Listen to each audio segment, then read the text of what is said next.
It was exactly 3:17 a.m. when the last movement was recorded on camera 4. After that, Daniel Harper disappeared. No alarms went off. No doors were forced open.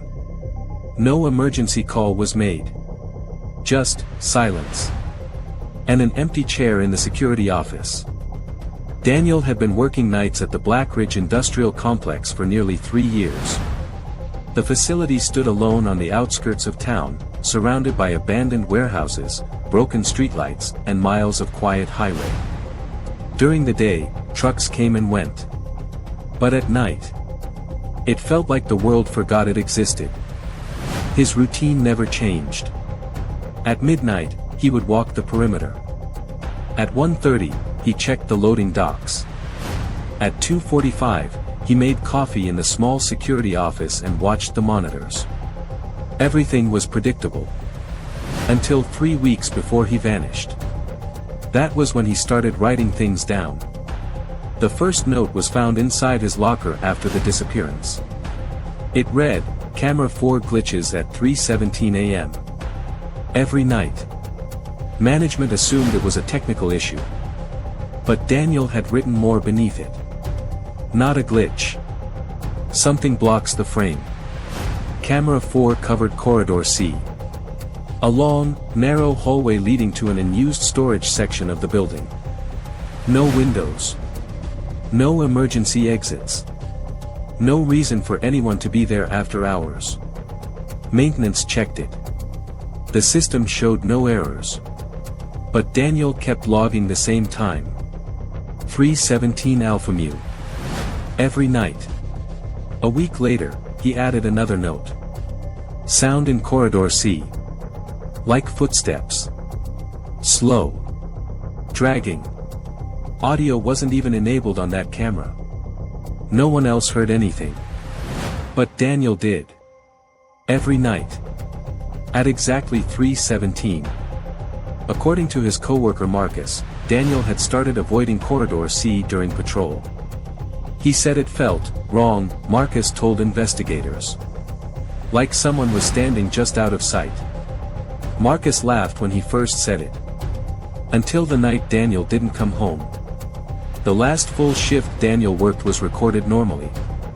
At 2:52 a.m., he poured coffee. At 3:05, he leaned back in his chair, staring at the monitors. At 3:16 a.m., camera 4 flickered. For exactly 2 seconds.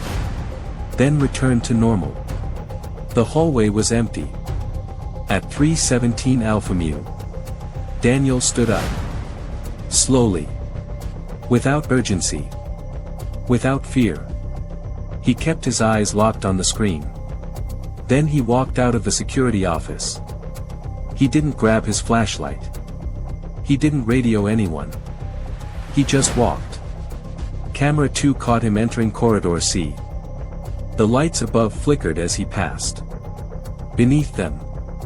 He stopped halfway down the corridor. Stood still. As if listening. Then. Camera 4 glitched again. For 4 full seconds. When the image returned. Daniel was gone. The hallway was empty. No doors had opened, no emergency exits triggered. He simply wasn't there anymore. Police searched the entire facility. Every storage room. Every ceiling panel.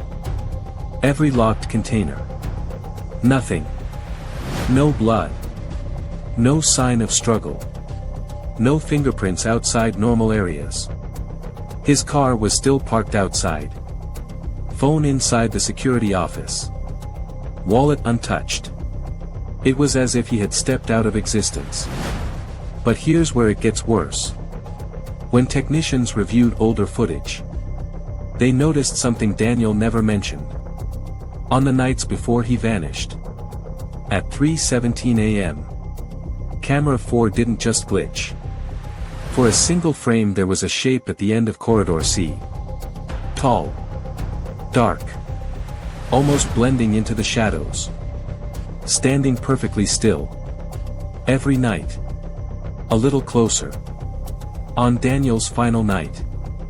Frame-by-frame analysis revealed something chilling. At 3:17 a.m. right before the glitch, the shadow wasn't at the end of the hall anymore. It was behind him. Less than 6 feet away. And Daniel never turned around. The case was eventually labeled a missing persons investigation. No evidence of foul play. No suspects. No explanation. The facility installed new cameras. Upgraded the system. Reopened Corridor C. But the new night guard lasted only 5 days. On his final shift, he left a note taped to the monitor. 3 words. It's still here. And beneath that a single time written in black ink. 3:17 a.m. To this day, Blackridge Industrial Complex still operates. Employees say Corridor C is colder than the rest of the building. Some claim the motion lights flicker at exactly the same time every night. Management denies everything. But no one volunteers for permanent night shift anymore. And if you ever find yourself alone, in a long empty hallway, at exactly 3:17 Alpha Mu, and the lights flicker once, don't look at the end of the corridor. Because if it's closer than it was yesterday, it might already be behind you. I'm going on, Caming Fly.